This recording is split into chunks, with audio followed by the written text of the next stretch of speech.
பெரியார் அகில இந்திய அளவில், ஏன் சொல்லப்போனால் அகில உலக அளவில் இன்றைக்கு மிக முக்கியமான ஒரு பேசுபடு பொருளாக விளங்குகிறார்.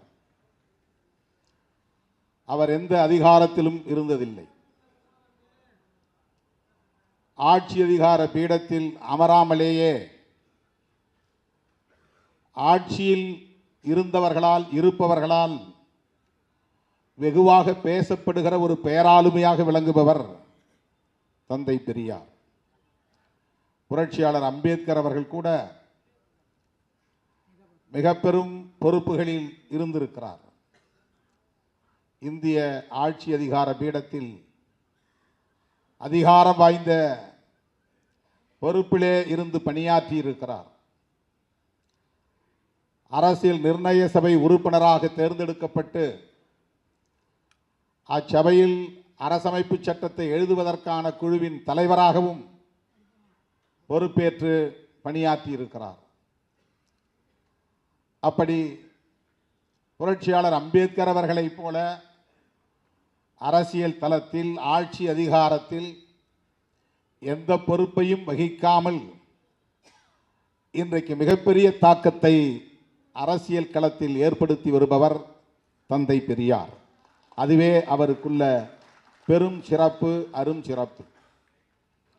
ஒரு வார்டு கவுன்சிலராக கூட அவர் ஆக வேண்டும் என்று விரும்பியதில்லை. தமிழ்நாட்டின் முதலமைச்சராக பொறுப்பேற்கக்கூடிய அளவுக்கான சூழலும் அவரை தேடி வந்தது. ஆனாலும் அதை விரும்பவில்லை. அப்படி அதிகார வேட்கை இல்லாத ஒருவர் பதவிக்காக பொது வாழ்க்கைக்கு வந்து ஆசை வார்த்தைகளை பேசி அரசியல் செய்ய வேண்டும் என்கிற நோக்கமில்லாத ஒருவர் சாதிய அமைப்பால் பஞ்சமர்களைப் போல எந்த இழிவையும் அவமானத்தையும் சந்திக்காமல் சாதியை ஒழிக்க வேண்டும் என்று போராடிய ஒருவர் தந்தை பெரியார் மட்டும்தான். இது இந்திய அரசியலில் அவருக்குள்ள தனி சிறப்பு. அவர் செல்வந்தர் குடும்பத்தில் பிறந்தவர். ஓரளவுக்கு தகுதி, இந்து சமூக கட்டமைப்பிலே தகுதி உண்டு என்கிற ஒரு சாதிய அடையாளத்தோடு பிறந்தவர். அதாவது தமிழகத்தில் தொட்டால் தீட்டு கண்டால் தீட்டு என்கிற நிலையில் உள்ள சமூக அடையாளம் அவருக்கு இல்லை. சமூகத்தில் அவருக்கு மதிப்புண்டு என்கிற அளவுக்கான ஒரு சமூக அடையாளம், நாயக்கர் என்கிற சமூக அடையாளம். ஆகவே அவருக்கு எந்த இடத்திலும் கோவிலிலே நுழையக்கூடாது, குளத்திலே இறங்கக்கூடாது, செருப்பு அணியக்கூடாது என்கிற நெருக்கடிகள் இல்லை, கட்டுப்பாடுகள் இல்லை, அவமானங்கள் இல்லை, அவமதிப்புகள் இல்லை. அப்படிப்பட்ட ஒரு சமூக தகுதியுள்ள குடும்பத்தில் பிறந்தவர். பொருளாதார வசதி படைத்த குடும்பத்தில் பிறந்தவர். பல கோவில்களில் தர்மகர்த்தா பொறுப்பை வகித்த தந்தைக்கு மகனாக பிறந்தவர். இப்படிப்பட்ட சோசியல் ஸ்டேட்டஸ், சமூக தகுதி அவருக்கு உண்டு. அவர் விரும்பியிருந்தால் அந்த வாழ்வே சுகமானது என்று அப்படியே வாழ்ந்திருக்க முடியும். இன்னும் பொருளாதாரத்தை மேம்படுத்திக் கொள்வதற்கான தொழிலை, வணிகத்தை நாடி சென்றிருக்க முடியும். நிலபுலங்களும் அவருக்கு ஏராளம் இருந்தன. ஒரு நிலக்கிழார் குடும்பத்திலும் பிறந்தவர். அப்படிப்பட்ட ஒருவர் தனது இறுதி மூச்சு வரையில் பொது வாழ்விலே தன்னை ஒப்படைத்துக் கொண்டார் என்றால் அவருடைய உழைப்பையும் ஈகத்தையும் ஒருவன் உள்நோக்கத்தோடு கொச்சைப்படுத்துகிறான் என்றால் அவன் இந்த மண்ணில் தமிழனாக வாழ தகுதியற்றவன், மனிதனாக வாழ தகுதியற்றவன் என்றுதான் நாம் புரிந்து கொள்ள வேண்டும். அவருடைய உழைப்பை சந்தேகப்படுவது, அவருடைய நோக்கத்திற்கு களங்கம் விளைவிக்கக்கூடிய வகையில் கற்பிதமான கருத்துக்களை, அவதூறுகளை பரப்புவது மிகவும் அற்பமான ஒரு அரசியல். பொது வாழ்க்கைக்கு வரக்கூடிய பலர் ஏன் 199.99 விழுக்காடு பதவி ஆசை, ஆட்சி அதிகாரத்தின் மீது வேட்கை,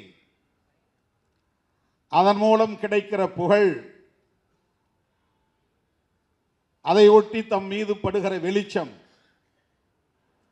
இவற்றுக்காகத்தான் பொது வாழ்க்கைக்கு வருகிறார்கள் என்பதை யாரும் மறுத்துவிட முடியாது. அப்படி எண்ணியிருந்தால் காங்கிரசிலேயே அவர் நீடித்திருக்க முடியும். அப்படி அவர் ஆசைப்பட்டிருந்தால் காங்கிரசிலேயே நீடித்து தமிழ்நாட்டின் முதலமைச்சராக ஆகியிருக்க முடியும். அல்லது அகில இந்திய அளவில் அவர் மிக உயர்ந்த பதவிக்கும் போயிருக்க முடியும். ஆனால் காங்கிரஸ் கட்சியில் நிலவுகிற சனாதன தர்ம அடிப்படையிலான பாகுபாட்டை எதிர்த்து அதிலிருந்து வெளியேறியவர் தந்தை பெரியார். பதவி அவருக்கு முதன்மையானது இல்லை, புகழ் அவருக்கு நோக்கமில்லை. பிறப்பின் அடிப்படையில் உயர்வு தாழ்வை இங்கே நியாயப்படுத்தக்கூடிய வகையிலான அரசியல் இயக்கங்களும் இருக்கின்றனவா என்கிற நிலையில் அவர் அதிர்ச்சி அடைந்து காங்கிரசுக்குள் நிலவுகிற இந்த பாகுபாட்டை காங்கிரஸ் தலைவர்களால் ஒழிக்க முடியாது என்பதை உணர்ந்து அதிலிருந்து வெளியேறியவர். காங்கிரஸை ஒழித்து கட்டாமல் விடமாட்டேன் என்று உறுதி எடுத்துக்கொண்டு களமிறங்கியவர் தந்தை பெரியார். அதற்கு ஒரே நோக்கம்தான்,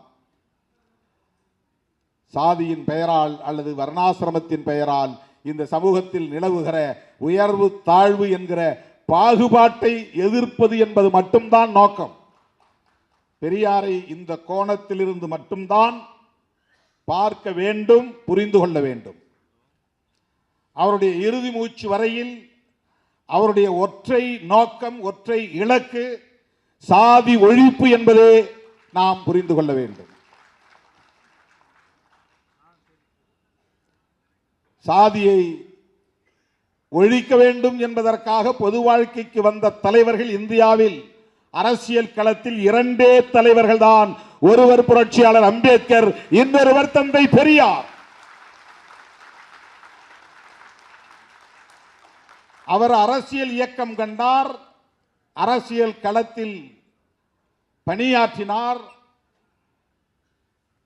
மத்திய அமைச்சர் என்கிற அளவுக்கு உயர் பொறுப்பில் இடம் வகித்தார். ஆனாலும் ஜாதி ஒழிப்பு என்பதுதான் அவருடைய இறுதி இலக்காக இருந்தது. புரட்சியாளர் அம்பேத்கருடைய அணுகுமுறை அனைத்தும் சாதியை ஒழிப்பதற்கான செயல் திட்டங்களை கொண்டதாகவே இருந்தது. அப்படி தேர்தல் அரசியலில், நாடாளுமன்ற ஜனநாயகத்தில் ஈடுபாடு கொள்ளாமலேயே ஜாதியை ஒழிக்க வேண்டும் என்பதற்காக தன்னை முழுமையாக ஒப்படைத்துக் கொண்ட மாசற்ற தலைவர் தந்தை பெரியார். அவரை போய் அவர் தெலுங்கர், அதனால்தான் கன்னடர், அவர் கன்னடர், அதனால்தான் அவர் தமிழர் என்கிற உணர்வு இங்கே வெகுண்டிட விடாமல் தடுத்தார். திராவிடர் என்று தமிழர் என்கிற அடையாளம் அழிக்கப்படக்கூடிய வகையிலே திராவிடர் என்ற சொல்லாடலை கையாண்டார். திராவிடம் என்கிற அரசியலை கையில் எடுத்தார். அதனால்தான் தமிழர்கள் இங்கே பின்னுக்கு தள்ளப்பட்டார்கள், தமிழர்கள் ஒடுக்கப்பட்டார்கள், தமிழர்கள் சுரண்டப்பட்டார்கள் என்று உள்நோக்கம் கற்பிப்பது அப்பட்டமான அற்ப அரசியல். இதைவிட வேறு எதையும் நாம் சொல்ல முடியாது.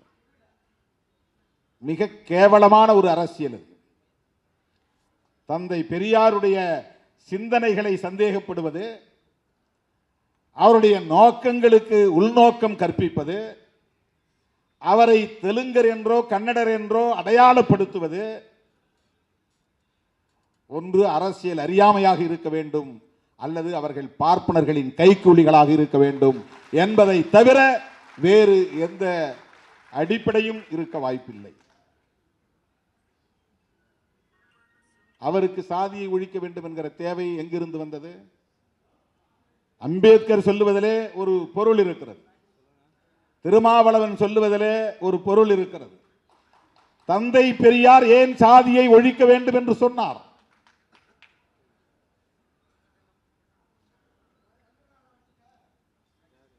இந்த கோணத்திலே தோழர்கள் சிந்திக்க வேண்டும். அவர் எதற்காக பார்ப்பனர்களை எதிர்க்க வேண்டும்? அதிகார பீடத்தில் ஆதிக்கம் செலுத்துகிற அந்த கும்பலோடு கைகோர்த்து குழாவ முடியுமே, அவர்களோடு சேர்ந்து ஆனந்த கூத்தாட முடியுமே, பதவிகளில் அமர்ந்து பட்டங்களை சுமந்து திரிய முடியுமே. ஆனால் ஏன் அதிகாரமும் ஆதிக்கமும் நிறைந்த பார்ப்பனர்களை எதிர்க்கிற நிலைப்பாட்டை தந்தை பெரியார் எடுத்தார்? அது வெறும் பார்ப்பன சமூகத்தின் மீதான வெறுப்பு அல்ல, இந்த சமூகத்தில் நிலை கொண்டிருக்கிற ஒரு தத்துவத்திற்கு எதிரான போர். ஆரியம், பார்ப்பனியம், சனாதனம் என்கிற கோட்பாட்டுக்கு எதிரான போர். இந்த அடிப்படை அறிவில்லாதவர்கள் தான் தந்தை பெரியாரை அடையாள அரசியலுக்குள் ஆழ்த்த பார்க்கிறார்கள், வீழ்த்த பார்க்கிறார்கள். அவர் எந்த அடையாளத்துக்குள்ளும் தன்னை ஆட்படுத்திக் கொள்ளவில்லை. அடையாள அரசியல் அவருக்கு ஒருபோதும் உடன்பாடு இல்லை. தன்னை தமிழன் என்று சொல்லிக் கொள்வதோ, அல்லது கன்னடன் என்று சொல்லிக் கொள்வதோ, அல்லது திராவிடன் என்று சொல்லிக் கொள்வதோ, அல்லது இந்து என்று சொல்லிக் கொள்வதோ, அப்படிப்பட்ட இந்தியன் என்று சொல்லிக் கொள்வதிலோ அவருக்கு எந்த உடன்பாடும் கிடையாது. எல்லா வரம்புகளையும் கடந்த ஒரு மாமனிதர் தந்தை பெரியார்.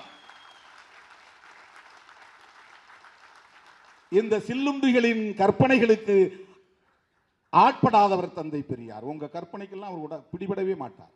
அவர் ஒரு உலகம் தழுவிய பார்வை கொண்டவர், தத்துவார்த்த அடிப்படையோடு சமூகத்தை அணுகியவர், கோட்பாட்டு அணுகுமுறைகளோடு செயல் திட்டங்களை வரையறுத்துக் கொண்டவர். எந்த நிலைப்பாட்டை எடுத்தாலும் அதில் சாதி ஒழிப்பு தான் அவரது இலக்கு.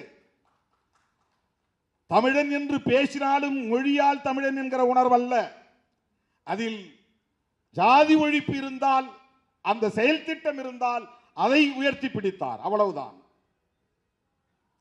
நான் இந்த மொழிக்குரியவன் என்று ஒருபோதும் அவர் பெருமை பேசியதில்லை. நான் இந்த மதத்திற்குரியவன் என்று ஒருபோதும் அவர் அந்த வரலாற்று புனைவுகளை பெருமையாக முன்னிறுத்தியதில்லை. அவர் வெளிப்படையாகவே சொல்லுகிறார், எனக்கு மொழி அபிமானம் கிடையாது, எனக்கு இன அபிமானம் கிடையாது, எனக்கு தேச அபிமானமும் கிடையாது என்கிறார்.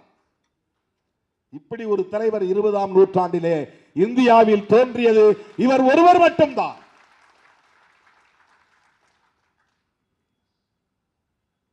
புரட்சியாளர் அம்பேத்கர் அவர்கள் அப்படிப்பட்ட அரசியலுக்குள்ளே அவர் நுழையவில்லை.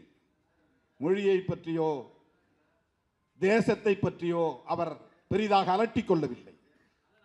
அவருக்கும் சனாதன தர்மம் அழித்தொழிக்கப்பட வேண்டும் என்பது மட்டும்தான் நோக்கம்.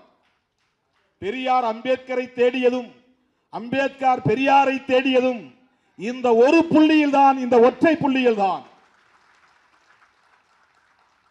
அம்பேத்கர் என்ன மொழி அடிப்படையிலே பெரியாருக்கு உறவினரா என்ன? தெலுங்கரா, கன்னடரா?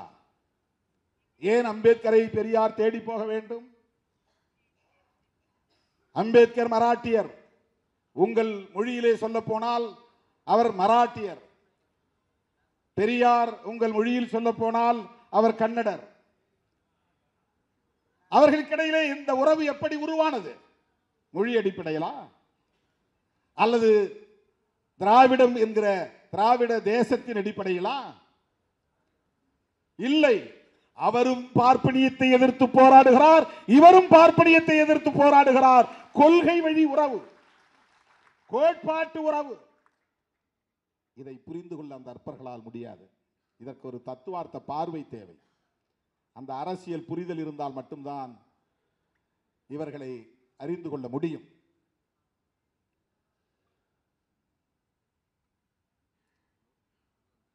தந்தை பெரியார் திராவிடம் என்கிற ஒரு அரசியலை இங்கே முன்னிறுத்தியதற்கு காரணம் அவர் தமிழர் அல்லாதவர் என்று வியாக்கியானம் விளக்கம் சொல்லுகிறார்கள். திராவிடம் என்பது நிலப்பரப்பையும் குறிக்கும். திராவிடம் என்பது மொழி அடையாளத்தையும் குறிக்கும். ஆனால் இந்த அளவுகோலை தந்தை பெரியார் எடுத்துக்கொள்ளவில்லை.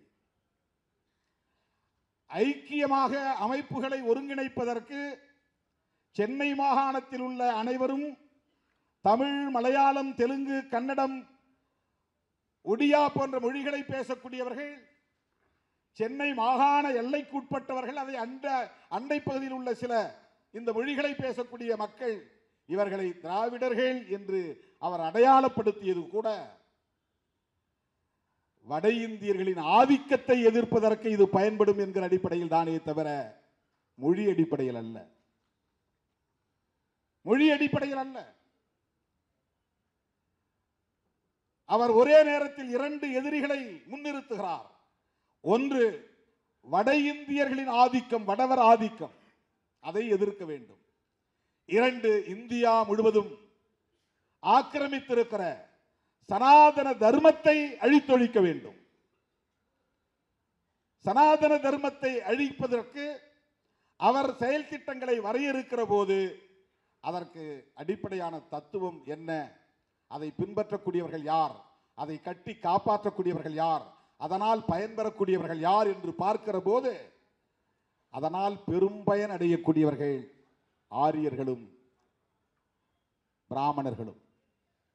ஆரியர்களும் பிராமணர்களும் ஒன்று என்று நாம் கருதுவோம். பிராமணர்கள் உள்ளடங்கிய ஆரிய இனம் என்பது பரந்தது. ஆரியர்கள் என்றால் பார்ப்பனர்களை மட்டும் குறிக்காது. பார்ப்பனர்களும் ஆரியர்கள், பார்ப்பனர் அல்லாத பனியாக்களும் ஆரியர்கள் என்றுதான் தங்களை அடையாளப்படுத்திக் கொள்கிறார்கள். இன்னும் சொல்ல போனால் இஸ்லாமியர்கள் கூட, ஈரானில் இருந்து வந்தவர்கள் இன்றைக்கு பார்சி மதத்தை எங்கள் மதம் என்று சொல்லிக் கொள்ளக்கூடிய அந்த பெர்சியன்ஸ், அவர்களும் தங்களை ஆரியர்கள் என்றுதான் சொல்லிக் கொள்கிறார்கள். வைசியர்களும் கூட, சில வைசியர்கள், வட இந்தியாவை சார்ந்த வைசியர்களும் தங்களை ஆரியர்கள் என்றே சொல்லிக் கொள்கிறார்கள். ஜெர்மானிய நாட்டை சார்ந்த ஹிட்லரும் கூட ஆரியன் தான். ஜெர்மானிய நாட்டை சார்ந்தவர்களும் ஆரியர்கள் தான். ஆகவே ஆரியர்கள் என்பது ஒரு பரந்த ரேஷியல் குரூப். திராவிடியன் என்பது ஒரு ரேஸ், ஆரியன் என்பது ஒரு ரேஸ். இந்தியாவில் இரண்டு மனித இன வகை உள்ளன. திராவிடர்கள் என்றால் ஆரியர் அல்லாத அனைவரும் திராவிடர்கள் தான். ஆரியர்கள், பிராமணர்கள் உள்ளிட்ட ஆரியர்கள் அனைவரும் ஆரியன் ரேஸ். திராவிடர்களில் பல மொழி பேசக்கூடியவர்கள் இருக்கிறார்கள். அப்படி பார்த்தால் பிராமணர்களும் தமிழ் பேசக்கூடிய பிராமணர்கள் இங்கே உண்டு. ஆகவேதான் மொழி அடிப்படையில் ஒரு ஐக்கியத்தை கட்டுவது பார்ப்பனர்களையும் உள்வாங்கக்கூடிய நிலை ஏற்பட்டுவிடும் என்கிற அச்சம் தந்தை பெரியாருக்கு இருந்தது. எந்த இடத்திலும் பார்ப்பனர்களை தனிமைப்படுத்த வேண்டும், அந்நியப்படுத்த வேண்டும், பார்ப்பனர் அல்லாத சமூகத்தினரை ஐக்கியப்படுத்த வேண்டும் என்பது மட்டுமே அவருடைய செயல் திட்டமாக இருந்தது. அதனால்தான் நான் பிராமின் மூவ்மெண்ட், பார்ப்பனர் அல்லாதார் இயக்கம். மேலோட்டமாக பார்த்தா பார்ப்பனர்கள் ரொம்ப சிறுபான்மை தானே, அவங்களுக்கு எதிராக ஏன் பெரியார் அப்படி சிந்தித்தார், அவங்களை தனிமைப்படுத்தலாமா? இப்போ அவங்கள சிறுபான்மை மக்களை அப்படி தனிமைப்படுத்தி அந்நியப்படுத்தி அவர்களுக்கு எதிரான துவேஷத்தை, வெறுப்பை விதைப்பது எந்த வகையிலே நியாயம் என்று கேட்கலாம். அவர்கள் 3% தான். ஆனால் அவர்களின் ஆதிக்கம் அகில இந்தியா முழுமைக்கும் அனைத்து துறைகளிலும் இருந்தது. அதற்கு எது சாதகமாக இருந்தது என்றால், எண்ணிக்கையில் அவர்கள் மிகவும் சிறுபான்மையினராக இருந்தாலும் அவர்களுக்கான பாதுகாப்பை உறுதிப்படுத்துவது இந்த மண்ணில் நிலைப்படுத்தப்பட்டிருக்கிற சனாதன தர்மம் தான், அல்லது பார்ப்பனிய தர்மம் தான், அல்லது மனு தர்மம் தான், அல்லது வர்ணாசிரம தர்மம் தான். இதை கண்டு வந்தவர் தந்தை பெரியார். ஆகவே பார்ப்பனர்களை அந்நியப்படுத்துவது, தனிமைப்படுத்துவது என்கிற துணிச்சலான முடிவை 20ஆம் நூற்றாண்டிலே உயர்த்தி பிடித்தவர் தந்தை பெரியார். இது சாதாரணமான காரியம் இல்லை. இந்த துணிச்சல் எல்லோருக்கும் வந்து விடாது. உயர் நீதிமன்ற நீதிபதிகளாக இருந்தாலும் உச்ச நீதிமன்ற நீதிபதிகளாக இருந்தாலும் இன்றைக்கும் அவர்களே பெரும்பான்மையாக இருக்கிறார்கள். சாதி எண்ணிக்கையில் சிறுபான்மையாக இருந்தாலும் அதிகார பீடத்தில் அவர்கள் தான் பெரும்பான்மையாக இருக்கிறார்கள். உச்ச நீதிமன்ற நீதிபதிகளில் எத்தனை பேர் ஓபிசி? எஸ்சி எஸ்டி விடுங்க, எத்தனை பேர் ஓபிசி? மோடியின் கைகளை உயர்த்தி பிடிக்கிற சாதி இந்து அடையாளம் உள்ள தலைவர்களை பார்த்து கேட்கிறேன். திரு எடப்பாடி பழனிசாமி அவர்களை பார்த்து கேட்கிறேன். தமிழ்நாட்டிலே தேசிய ஜனநாயக கூட்டணியின் ஆட்சி மலரும் என்று சொல்லுகிறீர்களே, அதற்கு பொருள் என்ன? பாரதிய ஜனதாவின் ஆட்சி மலரும் என்றுதானே பொருள். அது உங்களால் புரிந்து கொள்ள முடிகிறதா இல்லையா? திமுக தலைமையிலான கூட்டணியை நாங்கள் திமுக கூட்டணி என்கிறோம். அதிமுக தலைமையிலான கூட்டணியை நீங்கள் தேசிய ஜனநாயக கூட்டணி என்கிறீர்கள். உங்களால் அதை அதிமுக கூட்டணி என்று கூட சொல்ல முடியாத அளவுக்கு பலவீனப்பட்டு நிற்கிறீர்கள்.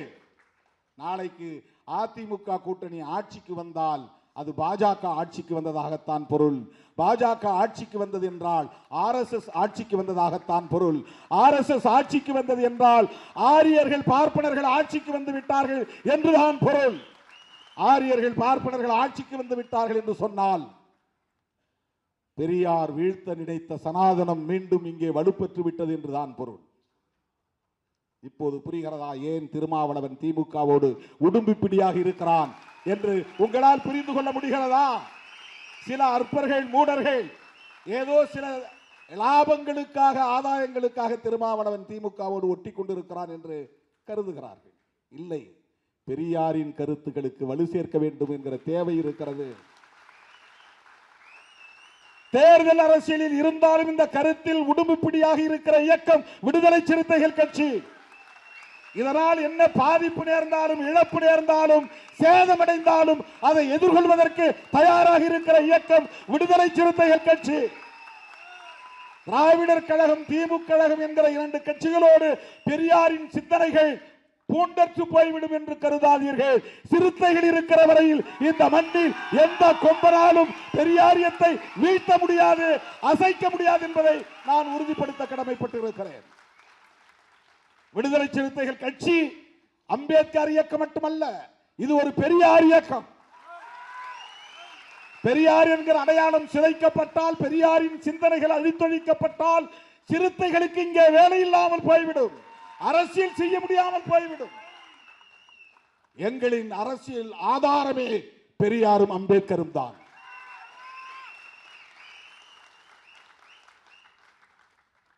அந்த அரசியலுக்கு வேட்டு வைக்க பார்க்கிறார்கள். இது இன்றைக்கு நேற்றைக்கு நிகழ்ந்ததல்ல. பெரியார் வாழ்ந்த காலத்திலேயே பெரியாருக்கு நேருக்கு நேராகவே அவரை மிக கேவலமாக விமர்சித்திருக்கிறார்கள், எதிர்த்து அரசியல் செய்திருக்கிறார்கள். அவற்றை எல்லாம் ஒரு பொருட்டாகவே எடுத்துக்கொள்ளாதவர் தந்தை பெரியார். ஒரு சூத்திரன் பெரியார் மொழியில் சொன்னால், ஒரு ஓபிசி இன்றைய மொழியில் சொன்னால் அதர் பேக்வர்ட் கம்யூனிட்டி. கடலூரில் அவர் பேசிக் கொண்டிருந்த போதே மலத்தை எடுத்து அவர் மீது வீசினான். தன் மீது மனித கழிவு வீசப்பட்டது என்பதை தெரிந்தும் கூட அதனால் ஆத்திரப்படாத தந்தை பெரியார், கோட்டம் கலைந்துவிடக் கூடாது, தன் உரை பாதியிலேயே நின்றுவிடக் கூடாது என்கிற பொறுப்புணர்வோடு தன் உடையில் போர்த்தியிருந்த ஜமுக்காலம் அந்த போர்வையை கொண்டு அந்த மலத்தை நரகளை மூடிக்கொண்டு பிறகு அரை மணி நேரம் பேசியிருக்கிறார். அவர்தான் பெரியார். பேசி முடித்த பிறகுதான் தன் மீது நரகள் வீசப்பட்டது என்பதை அவர் மற்றவர்களுக்கு சொல்லி இருக்கிறார். செருப்படுத்தி வீசி இருக்கிறார்கள், அழுகிய முட்டைகளை கொண்டு வீசி இருக்கிறார்கள். இவற்றையெல்லாம் எந்த பார்ப்பனரும் செய்யவில்லை. பார்ப்பனர்களின் ஏவலாட்களாக இந்த பிற்படுத்தப்பட்ட மிகவும் பிற்படுத்தப்பட்ட சமூகத்தில் பிறந்த சகோதரர்கள் தான், பெரியார் மொழியில் சொல்ல போனால் சூத்திரர்கள் தான் அவருக்கு எதிராக இந்த நடவடிக்கைகளை எல்லாம் செய்திருக்கிறார்கள். அரசியல் ரீதியாக சிலம்பு செல்வர் என்று போற்றப்பட்ட மாப்போசி அவர்களை முன்னிறுத்தி பெரியாருக்கு எதிரான அரசியலை செய்ய வைத்தார்கள். யார் செய்தது? இன்றைக்கு இருக்கிற விகடன் குழுமம் அன்றைக்கும் இருந்தது. அவர்கள் பெரியாருக்கு எதிரான அரசியலை செய்தார்கள். டி கிருஷ்ணமாச்சாரி, கல்கி கிருஷ்ணமூர்த்தி, இந்த பெரியவர்கள் எல்லாம் பெரியாருக்கு எதிரான அரசியலை மாப்போசியை கொண்டு செய்தார்கள். மாப்போசியின் பிள்ளை இன்றைக்கு அப்படியே செய்கிறது. யார் என்று உங்களுக்கு தெரியும். அதே வழியில் தான் அவர், அதே திசை வழியில் தான் அவர் பயணிக்கிறார். அண்ணன் திருமாவளவனும் பெரியார் தான் என்று சொன்னால் திருமாவளவன் மயங்கி விடுவான் என்று கருதுகிறார்கள். அல்லது திருமாவளவனை ஆதரிப்பவர்கள் மயங்கி போவார்கள் என்று யாரோ சொல்லி தந்திருக்கிறார்கள். திருமாவளவனும் திருமாவளவனோடு களமாடக்கூடிய எந்த தோழனும் அவ்வளவு எளிதாக இலகுவாக இந்த மாய்மாட வித்தைகளுக்கு ஒருபோதும் மயங்கிவிட மாட்டார்கள் என்பதை நான் பதிவு செய்ய விரும்புகிறேன். நாங்கள் வெறும் வாக்கு வங்கிக்காக அரசியல் செய்யவில்லை. சில தொகுதிகளுக்காக நாங்கள் அரசியல் செய்யவில்லை. அதிகார தேடலுக்காக நாங்கள் அரசியல் செய்யவில்லை. புரட்சியாளர் அம்பேத்கரும் தந்தை பெரியாரும் கண்ட கனவை நனவாக்குவதற்காகத்தான் விடுதலை சிறுத்தைகள் களத்தில் நிற்கிறோம்.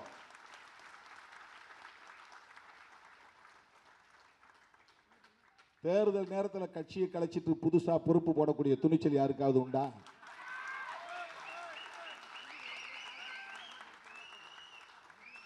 மாவட்ட செயலாளர்கள் எல்லா கட்சியிலும் ஒரு ரெவன்யூ மாவட்டத்துக்கு ஒருத்தர் 2 பேர் தான். இந்தியாவுக்கே வழிகாட்டக்கூடிய வகையில் ஒரு சட்டமன்ற தொகுதிக்கு ஒரு மாவட்ட செயலாளர், 234 மாவட்ட செயலாளர்களை அறிவித்துவிட்டு வந்து நான் மேடையிலே நிற்கிறேன். ஒரு சட்டமன்ற தொகுதி தான் உனக்கு போய் வேலை செய்ய, தொகுதி மாவட்ட செயலாளர். எங்களுக்கு நிலப்பரப்பு குறைஞ்சி போச்சு அப்படின்னு சிலருக்கு அதிருப்தி இருக்கலாம். என்னை விட கீழான நிலையில் இருந்தவரெல்லாம் நீங்க மாவட்ட செயலாளர் ஆக்கிட்டீங்க என்று சில பேருக்கு வருத்தம் இருக்கலாம். ஆனால் என்னை ஏற்றுக்கொண்ட தோழர்கள் ஒருபோதும் இதற்காக வெளியேற மாட்டார்கள், விலக மாட்டார்கள். தொடக்கத்திலிருந்து நான் முதலாக இந்த இயக்கத்தின் தலைமை பொறுப்பை ஏற்ற நாளில் இருந்து புரட்சியாளர் அம்பேத்கரோடு தந்தை பெரியாரின் திருவுருவப் படத்தையும் பொறித்து துண்டறிக்கைகளை விநியோகித்து ஒவ்வொரு சேரிக்கும் கொண்டு போய் சேர்த்தவன் திருமாவளவன். இன்றைக்கு நேற்றுக்கல்ல, அப்ப நான் தேர்தல் பாதையை கூடாதுன்னு சொன்ன காலம், 10 ஆண்டு காலம் தேர்தல் பாதை வேண்டாம் என்று அரசியல் செய்த நேரத்தில் பெரியாரை, புரட்சியாளர் அம்பேத்கரை, இருவரும் ஆசான்களை கொள்கை ஆசான்கள் என்று பிரகடனம் செய்தவன் திருமாவளவன். பல பேர் விமர்சனம் செய்தார்கள். நான் அதை ஒரு பொருட்டாக எடுத்துக்கொள்ளவில்லை. அதே அடிப்படையில் தான் இன்றைக்கும் நாங்கள் இயங்கிக் கொண்டிருக்கிறோம். திராவிடம் என்கிற சொல் நிலப்பரப்பை குறிக்கும், அது ஒரு பார்வை. மொழிகளை அடையாளப்படுத்தும், அது ஒரு பார்வை. அதைவிட முக்கியமானது பெரியார் பார்வை என்னவென்றால் கருத்தியலை அடையாளப்படுத்தும் என்பதுதான், ஐடியாலஜிக்கல் ஐக்கன். திராவிடம் என்பதை பெரியார் பார்வை கொண்டு ஒரு கருத்தியலாகத்தான் அணுக வேண்டும். திராவிடத்தை வெறும் நிலப்பரப்பாகவோ, திராவிடத்தை வெறும் மொழி அடையாளமாகவோ பார்ப்பவனுக்கு பெரியாரை புரிந்து கொள்ள முடியாது.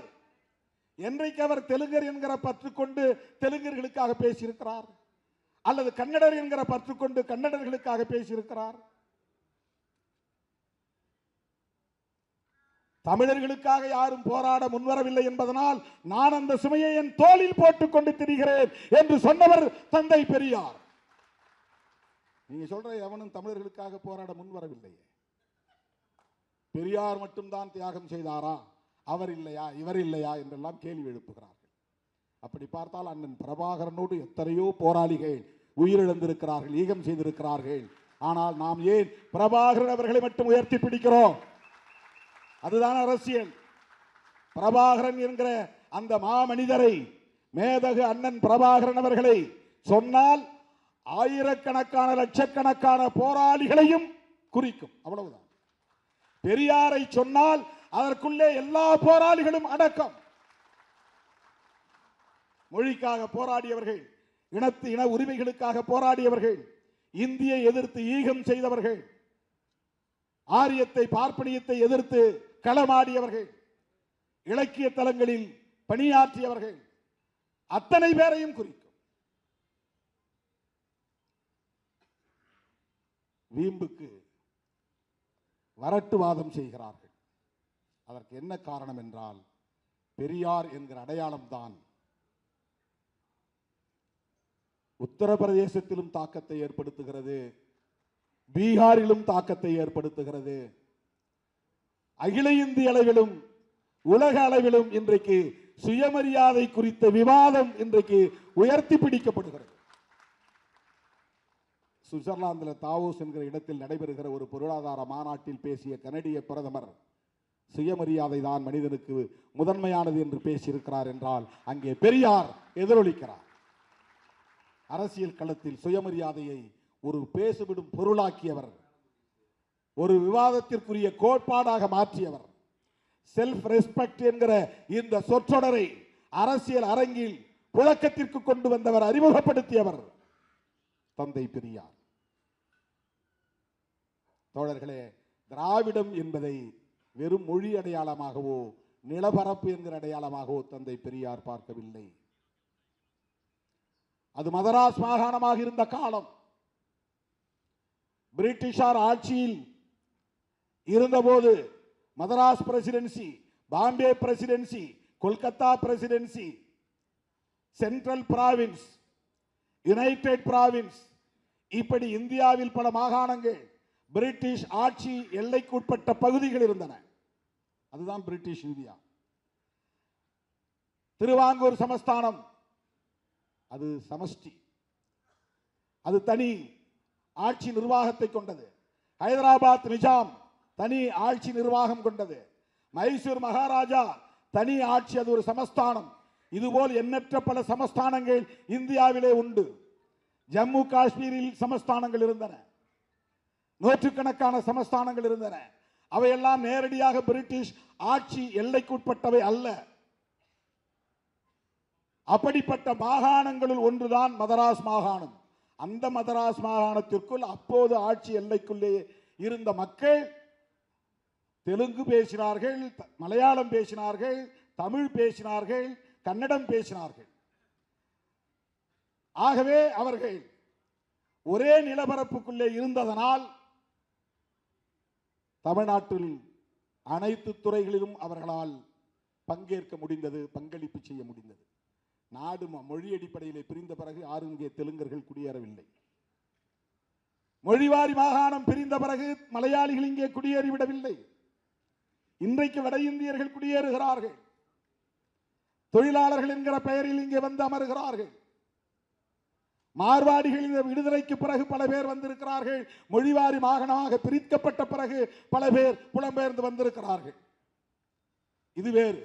ஆனால் மதராஸ் மாகாணமாக இருந்த போதே இந்த மொழி பேசக்கூடிய அந்தந்த பகுதிகள் பிறகு ஆந்திராவாக, அதன் பிறகு முதலில் பிரிந்தது ஆந்திரா தான். மொழி அடிப்படையிலே ஒரு மாநிலம் உருவானது ஆந்திரா. அதன் பிறகுதான் கர்நாடகம், அதன் பிறகுதான் கேரளம். இப்படி மாநிலங்கள் பிரிந்தன. இந்த மாநிலங்கள் பிரிந்து போன எச்சம்தான் திரும்ப சென்னை மாகாணம் என்று அழைக்கப்பட்டது. ஏனென்றால் இதுக்கு பழைய பேரை சென்னை மாகாணம் தான். வட இந்தியாவுக்கு போனால், டெல்லிக்கு போனால் மதராசி என்று சொன்னால் சென்னையிலிருந்து வந்தவர் என்று பொருள் அல்ல. இந்த பெரிய மாகாண பகுதியில் இருந்து வந்திருக்கிற ஆந்திரனையும் குறிக்கும், அதாவது தெலுங்கனையும் குறிக்கும், கன்னடனையும் குறிக்கும், மலையாளியையும் குறிக்கும், தமிழனையும் குறிக்கும். மதராசின்னா, மதராசி என்கிற சொல் இத்தனை பேரையும் குறிக்கிற சொல். இவர்கள் பிரிந்து போன பிறகு எஞ்சிய பெயர் சென்னை மாகாணம் என்பது. ஆகவே அதை தமிழ்நாடு என்று பெயர் சூட்ட கோரிக்கைகள் அவ்வப்போது எழுந்தன. அண்ணா ஆட்சியில் இருந்த காலத்தில் அதிகாரபூர்வமாக, சட்டப்பூர்வமாக தமிழ்நாடு என்று இதற்கு பெயர் சூட்டப்பட்டது. இது வரலாறு. ஆனால் பெரியாரும் அண்ணாவும் கலைஞரும் தமிழர்கள் இல்லை. அதனால்தான் இவர்கள் திராவிடர்கள் என்று தங்களை அடையாளப்படுத்திக் கொண்டார்கள். அதனால்தான் இவர்கள் திராவிடம் என்கிற அரசியலை உயர்த்தி பிடித்தார்கள். அண்ணாவையும் இவர்கள் விட்டு வைக்கவில்லை. அவரும் தெலுங்கு முதலியாராம். ஏன்னா அவங்க அம்மா பேரு பங்காரு அம்மையாராம். பங்காருனாக்க தெலுங்கு மொழி பேசக்கூடியவங்க தான் பேர் வைப்பாங்க. பங்காருனா தங்கம்னு அர்த்தம். தமிழில் தங்கம், தெலுங்குல பங்காரு. கலைஞர் ஆந்திராவில் இருந்து அங்கே முன்னோர்கள் வந்தாங்களாம். இந்த திராவிடர் தலைவர்கள் அத்தனை பேரையும் மொழி அடிப்படையில் அடையாளப்படுத்துகிறார்கள். அண்ணன் கோவைக்கு ராமகிருஷ்ணன் அவர்களையும் அப்படிதான் மொழி அடிப்படையில் அடையாளப்படுத்துகிறார்கள். ஆனால் தமிழுக்காகவும் தமிழ் ஈழத்திற்காகவும் விடுதலை புலிகளுக்காகவும் அவர் பட்டப்பாடு, அவர் சந்தித்த சவால்கள், அவர் சந்தித்த நெருக்கடிகள், இன்னைக்கு பிரபாகரன் அவர்களின் பெயரை உச்சரிக்கக்கூடிய இந்த கற்றுக்குட்டிகளுக்கு தெரியுமா? காட்டு கூச்சலிடும் கற்றுக்குட்டிகளுக்கு கோவைக்கு ராமகிருஷ்ணன் அவர்களின் தியாகம் என்னவென்று தெரியுமா? விடுதலை புலிகள் தோழமை கழகம் என்ற ஒரு இயக்கத்தை ஆரம்பித்த போது இவர்கள் எல்லாம் எங்கிருந்தார்கள் என்று யாருக்கும் தெரியாது. எங்கோ டூயட் பாடிக்கொண்டிருந்தார்கள், எங்கோ ஷூட்டிங் நடத்தி கொண்டிருந்தார்கள். விடுதலை புலிகள் தோழமை கழகம். அப்பதான் அவரை சந்திச்சேன் முதல்ல அண்ணன் வைகோ வீட்டில் தான் சந்திச்சேன். கோவைக்கு ராமகிருஷ்ணன் இவ்வளவு உயர்ந்தால் இவ்வளவு நெடு வளர்ந்துருக்கிறாரு. நாங்கள் ஸ்டூடெண்டாக போயிருந்தப்பா கையை பிடிச்சி ஒரு வெளியே வரும்போது கையை பிடிச்சி வணக்கம் சொல்லிட்டு, நான் அது மாதிரி சட்டக்கல்லூரி மாணவன் அண்ணன் வைகோவை பார்க்கறதுக்காக ஒரு நிகழ்ச்சிக்கு தேதி வாங்குறதுக்காக வந்திருக்கிறேன் அப்படின்னு சொன்னேன். சரி போய் பாருங்கன்னு சொல்லிட்டு போனார். அந்த சந்திப்புன்னு எனக்கு நினைவு இருக்கிறது. 1987 அவர் அங்கே எம்பி தொகுதியில் தேர்தலில் போட்டியிடும் போது விடுதலை புலிகள் தோழமை கழகம் சார்பில் 2-3 வண்டியில் அந்த விடுதலை புலிகள் உடுப்போட, எப்படி புலிகள் அங்கே உடுப்பு உடுத்திருக்கிறாங்களோ அதே மாதிரி மிலிட்டரி உடை, அந்த உடையோட அவருக்கு தேர்தல் பணி செய்தார்கள். நான் அங்கே இருந்தேன். இப்போ அந்த வைகோ எம்பி தேர்தலில் போட்டியிட்டப்போ, லோக்சபா தேர்தலில், அந்த நாட்களில் இவர் சந்தித்த நெருக்கடிகள் இவர்கள் யாராவது சந்தித்ததுண்டா? இன்னைக்கு யாரோ சோசியல் மீடியாவில் எவனோ பேசுறான், ஃபிட்ஸ் வந்த மாதிரி கையை காலை உதறிட்டு நிற்கிறாங்க. எல்லாம் கையை காலை உதறிட்டு அடித்தொண்டையால காட்டு கூச்சல் இட்டால் எல்லாம் மக்கள் ஏமாந்து விடுவார்கள் என்று கருதுகிறார்கள். கண்டவெல்லாம் பேசுறான், எவனோ பேசுறான், உள்நோக்கம் கற்பிக்கிறான். அவருக்கு என்ன தேவை வந்தது? தமிழர்களை வீழ்த்த வேண்டும் என்று, தமிழர்களை ஒடுக்க வேண்டும் என்று. அவர் என்ன பதவிக்கு ஆசைப்பட்டாரா? அம்பேத்கர் போய் பார்த்தா இங்க இருக்கிற தலித்துகள்லாம் நமக்கு ஓட்டு போடுவாங்க அப்படின்னு நினைச்சா போய் அம்பேத்கரை பார்த்தார்? நேரடியாக போய் சந்தித்தார். மியான்மருக்கு வாங்க 2 பேரும் போவோம்னு சொல்லி 2 பேரும் போனாங்க. இன்னைக்கு மியான்மர், அன்னைக்கு பர்மா. அவர் எடுத்த முடிவுகளுக்கு அவ்வப்போது இங்கிருந்து பாராட்டுகளை தெரிவித்தவர் தந்தை பெரியார். அவர் மதம் மாறும்போது நீங்களும் வாங்க மதம் மாறுவோம் சொன்னார். அம்பேத்கர் அழைப்பு விடுத்தார். இல்ல நீங்க போங்க, நான் வெளியே வந்துட்டேன்னா இந்த பசங்களை பேச முடியாது, சண்டை போட முடியாது, இவங்களை எதிர்த்து என்னால குரல் கொடுக்க முடியாது, நான் இங்க இருந்துகிட்டே பாத்துக்கிறேன், அவனா நானா பாத்துக்கிறேன் அப்படின்னு சொன்னவர் தந்தை பெரியார். நான் முஸ்லீமா மாறிட்டா அப்புறம் போய் நான் பார்ப்பனர்களை எதிர்த்து பேச முடியுமா?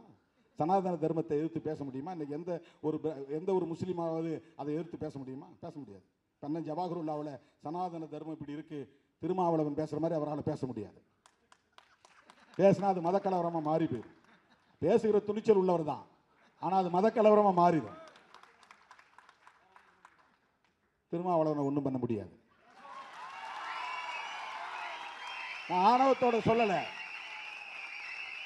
நான் முஸ்லீம் இல்ல, நான் கிறிஸ்தவன் இல்ல, என்ன ஒண்ணும் பண்ண முடியாது. நான் பெரியாரின் பிள்ளை, அம்பேத்கரின் பிள்ளை, அவ்வளவுதான் என்னுடைய அடையாளம், அவ்வளவுதான் என்னுடைய அடையாளம். வேற எந்த அடையாளம் எனக்கு கிடையாது. எனக்கு சாதி ஒரு அடையாளம் கிடையாது, மதம் ஒரு அடையாளம் கிடையாது. எனக்கு மொழி என்பது மட்டும், மொழியும் கூட எனக்கு அடையாளம் கிடையாது. ஆனால் மொழி உரிமைக்காக போராடுவேன், அது என்னுடைய கடமை. இன உரிமைக்காக போராடுவேன், அது எனக்கு கடமை.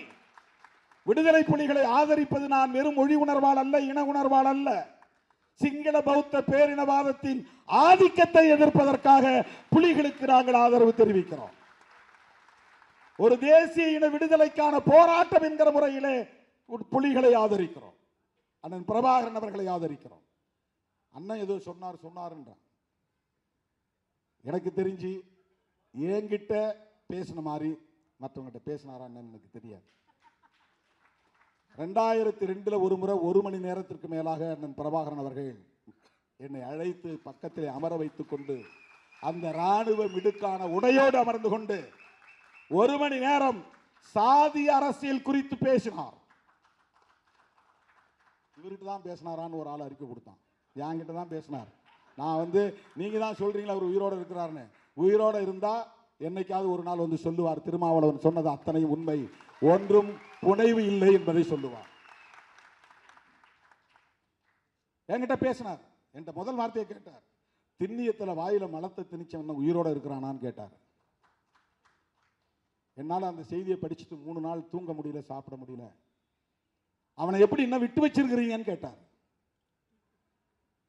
புரட்சியாளன் எந்த மூலையில் இருந்தாலும் அவன் ஒடுக்குமுறைகளுக்கு எதிராக சிந்திப்பான் என்பதற்கு அண்ணன் பிரபாகரன் ஒரு அடையாளம், ஒரு சான்று.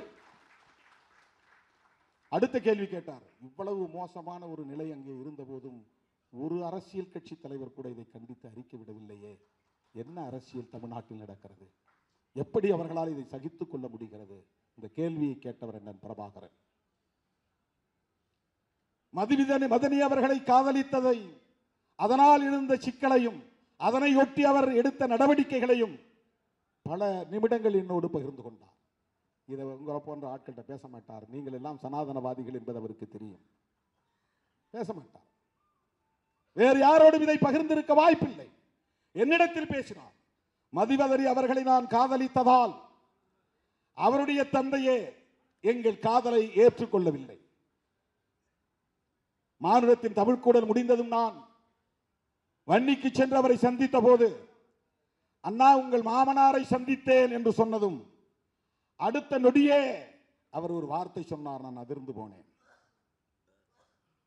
அதன் பிறகு அந்த காதல் குறித்தும், காதல் தொடர்பான பிரச்சனைகள் குறித்தும், அதனையொட்டி அவர் எடுத்த நடவடிக்கைகள் குறித்தும், வல்வெட்டி துறையிலே 14 பேரை நான் சுட்டுக் கொன்றேன் என்று சொன்னார்.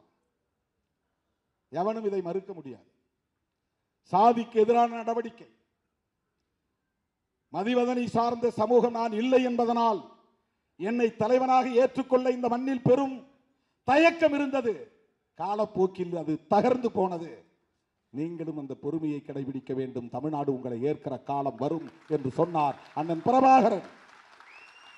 என்னிடத்தில் பகிர்ந்து கொண்டார். இயக்கத்திற்குள்ளே சாதி யாரும் பார்ப்பதில்லை. சாதி அடிப்படையில் எந்த பிரச்சனையும் எழுந்ததில்லை. காதல் என்று வருகிற போது விரும்புகிறவர்கள் திருமணம் செய்ய இயக்கத்திலே சுதந்திரம் உண்டு. அதை நாங்கள் அனுமதிக்கிறோம். இயக்கத்தை தாண்டி சாதி பிரச்சனை வந்தால், எங்கள் காதுக்கு வந்தால், அடுத்த நாளே அந்த இடத்தில் எங்கள் இயக்கம் நிற்கும். அங்கு சாதி ஆணவத்திற்கு எதிரான நடவடிக்கைகளை இயக்கம் மேற்கொண்டிருக்கிறது என்று விவரித்தார். இன்றைக்கு சாதி பிரச்சனைகள் என்பது ஒரு கட்டுக்குள்ளே இருக்கிறது. இந்த இயக்கம் வலிமை பெற்றிருப்பதனால். ஏன் இவ்வளவு பேசினார் தெரியுமா? அதற்கும் ஒரு காரணம் இருக்கிறது. மானுடத்தின் தமிழ்க்கூடல் மாநாட்டிலே நான் பேசுகிற போது தமிழ்நாட்டிலிருந்து 5 பேர் போனோம். 5 பேரில் ஒரே ஒரு அரசியல் களப்பணியாளர் என்கிற முறையில் அழைக்கப்பட்டவன் நான் தான். கவிஞர் இன்குலாப், எழுத்தாளர் ஜெயபிரகாசம், அவரும் ஒரு கவிஞர் எழுத்தாளர். இயக்குனர் புகழேந்தி தங்கராஜ், திரைப்படத்துறையை சார்ந்தவர். ஓவியர் மருது, அவர் ஒரு கலைஞர். அரசியல் தளத்தில் யாரை அழைப்பது என்று தெரியவில்லை என்று புதுவை ரத்தினதுரை அவர்கள் போய் அண்ணனிடத்திலே சொன்னபோது ஒரு சீட்டிலே எழுதி கொடுத்தாராம். அவரே சொன்னது, புதுவை ரத்தினதுரையே சொன்னது. கலை இலக்கிய கழகத்தின் பொறுப்பாளர் அவர்தான். அவரே சொன்ன வார்த்தை, நாங்கள் என்ன செய்யறது, யாரை கூப்பிடுறதுன்னு தெரியாம போய் குழம்பிக்கிட்டு இருந்தோம். ஒரு சீட்டை எடுத்து எழுதி கொடுத்தாரு. பிரிச்சு பார்த்தா திருமாவளவன் பேர் இருந்தது. திருமாவளவனை மானுடத்தின் தமிழ்க்கூடல் மாநாட்டிற்கு அழையுங்கள் என்று சொன்னவர் அண்ணன் பிரபாகரன் அவர்கள். அந்த மாநாட்டில் நான் பேசுகிற போது, அப்ப எனக்கு சரியான தலைவலி, எனக்கு சைனஸ் தலைவலி. வல்வெட்டி துறையெல்லாம் போயிட்டு வந்த உடனே மேடையில் பேச சொல்லிட்டாங்க. பேசும்போது நான் சொன்னேன், புலிகளை பார்த்து நான் கேட்கிறேன், அண்ணன் பிரபாகரன் அவர்களுக்கு நான் ஒரு கோரிக்கை வைக்கிறேன். நீங்கள் இந்த யுத்தத்தில் வெற்றி பெற்று தமிழ் ஈழம் மலர்ந்தால் அந்த ஈழம் சாதியற்ற ஈழமாக இருக்குமா என்கிற கேள்வியை எழுப்பினேன். இன்றைக்கு பெரியாரை பற்றி ஆழமாக படிக்கிற போது அவற்றையெல்லாம் படிக்காத நிலையில் பெரியாரை போல் திருமாவளவனும் சிந்தித்திருக்கிறானே என்று நான் எனக்குள் பெருமைப்பட்டுக் கொண்டேன். ஏனென்றால் அவர் எந்த நிலை எடுத்தாலும் சாதி ஒழிப்பை மட்டுமே முன்னிறுத்தி நிலைப்பாட்டை எடுத்திருக்கிறார் தந்தை பெரியார். அதுதான் ரொம்ப முக்கியமான. அப்ப ஈழம் விடுதலை அடைந்தால் அந்த ஈழத்தில் சாதி இருக்குமா இருக்காதா அந்த கேள்வி எழுப்பி நான் சொன்னேன். இங்கிருந்து அயல் நாடுகளுக்கு போனவர்கள் நிலபுலத்தை விட்டுவிட்டு போயிருக்கிறார்கள், ஆடு மாடு உள்ளிட்ட கால்நடைகளை விட்டுவிட்டு போயிருக்கிறார்கள், உற்றார் உறவினர்களை விட்டு போயிருக்கிறார்கள். ஆனால் சாதியை விட்டு போயிருக்கிறார்களா என்று தெரியாது. அவர்கள் திரும்பும் போது சாதியோடே வந்தால் தமிழீழம் என்னவாகும் என்ற கேள்வியை எழுப்பியவன் திருமாவளவன் 2002 விடுதலை புலிகளின் மாநாட்டில், மானுடத்தின் தமிழ்குடல் மாநாட்டில் மலரப்போகும் தமிழீழத்தில் சாதி இருக்குமா இருக்காதா என்ற கேள்வியை எழுப்பினேன். நான் பேசி முடித்தவுடன் ஆவேசத்தோடு வந்து அண்ணன் புதுவை ரத்தினதுரை அவர்கள் என் கையில் இருந்த ஒலிபேங்கியை பிடித்து பிடுங்கி பேசினார். எங்கள் தலைவர் பிரபாகரன் சாதி ஒழிப்புடன் கூடிய தமிழீழத்தை வென்றெடுக்கவே போராடுகிறார். நாளை மலரவிருக்கிற தமிழீழத்தில் சாதி இருக்குமே, ஆனால் அந்த ஈழம் எங்களுக்கு தேவையில்லை என்று பேசியவர் புதுவை ரத்தினதுரை. தோழர்களே, இந்த பேச்சுதான் அவருடைய காதுக்கு போயிருக்கிறது. அதனால்தான் இந்த மாநாடு முடிந்து நான் அவரை சந்தித்து பேசிய போது நெடுநேரம் என்னிடத்தில் சாதியை பற்றிய உரையாடினார். தமிழீழத்தில் சாதி இருக்காது என்பதை உறுதிப்படுத்தினார். சாதியால் தான் சிதறி கிடக்கிறோம் என்பதை திரும்ப திரும்ப சொன்னார். தமிழ்நாட்டில் உங்களை ஏற்கிற காலம் வரும், அதுவரையில் பொறுமையாக இருக்க வேண்டும் என்று சொன்னார். இதெல்லாம் 100க்கு 100 உண்மை.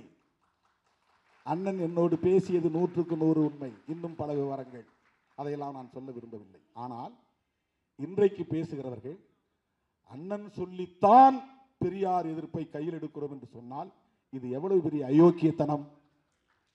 பிரபாகரன் அவர்களையே கொச்சைப்படுத்துவதாக இருக்கிறதே. அண்ணன் பிரபாகரன் அவர்கள் எங்கே அப்படி சொன்னார்? ஏதேனும் ஒரு பதிவை காட்டுங்கள். எங்கே அப்படி எழுதியிருக்கிறார்? என்றைக்கு அவர் திராவிடத்தை எதிர்த்து பேசியிருக்கிறார்? அவர் இந்தியாவையே எதிர்க்கவில்லையே, இந்திய அரசையே அவர் விமர்சிக்கவில்லையே. இந்தியாவின் துணையோடு தான் நம்மால் ஈழத்தை வென்றெடுக்க முடியும் என்கிற நம்பிக்கை கொண்டிருந்தவர் அல்லவா? உங்களை போல காங்கிரஸை விமர்சிப்பது, இந்திய அரசை விமர்சிப்பது என்கிற நிலைப்பாட்டை கூட அவர் எடுத்ததில்லையே. அவருடைய அரசியலை எப்படி நீங்கள் கொச்சைப்படுத்தலாம்? குருமூர்த்தி சொன்னார் என்று சொல்லிக் கொள்ளுங்கள். பெரியாரை நாங்கள் எதிர்ப்பதற்கு இவர்தான் காரணம் என்று சொல்லுங்கள். எச் ராஜா தான் காரணம் என்று சொல்லுங்கள். அல்லது வேறு யாராவது RSS காரர்கள் தான் காரணம் என்று சொல்லுங்கள். எப்படி அண்ணன் பிரபாகரன் அவர்களின் பெயரை சொல்லலாம்? அவர் திராவிடத்திற்கு எதிரானவரா? யோசித்து பாருங்கள். சிங்களம் அது ஒரு இனத்தின் அடையாளம், பௌத்தம் அது மதத்தின் அடையாளம், பேரினவாதம் என்பது பெரும்பான்மை என்கிற அடிப்படையிலான ஒரு அடையாளம். தங்களுடைய பகைவர்களை இப்படித்தான் அவர் அடையாளப்படுத்தினார். சிங்கள பௌத்த பேரினவாதிகள், அவ்வளவுதான் அவருடைய பகைவர்கள். சிங்களம் என்கிற மொழியை அடையாளமாக கொண்டவர்கள், பௌத்தம் என்கிற மதத்தை அடையாளமாக கொண்டவர்கள், பெரும்பான்மை என்கிற எண்ணிக்கை அடையாளத்தை கொண்டவர்கள், இவர்களே எங்கள் எதிரிகள் என்று அடையாளப்படுத்தியவர் ஒரு இடத்திலும் அதற்கு அப்படியே நேர் எதிராக சிங்களத்திற்கு பதிலாக தமிழ், பௌத்தத்திற்கு பதிலாக இந்து, பெரும்பான்மைக்கு பதிலாக சிறுபான்மை என்று தமிழ், இந்து, சிறுபான்மை நாங்கள் என்று அவர் சொன்னதில்லை. அவருடைய உரையிலோ எழுத்திலோ அல்லது அவருடைய செயல் திட்டங்களிலோ தமிழர் என்ற அடையாளத்தை தவிர இந்து என்கிற சொல்லை அவர் எங்கும் கையாண்டதில்லை.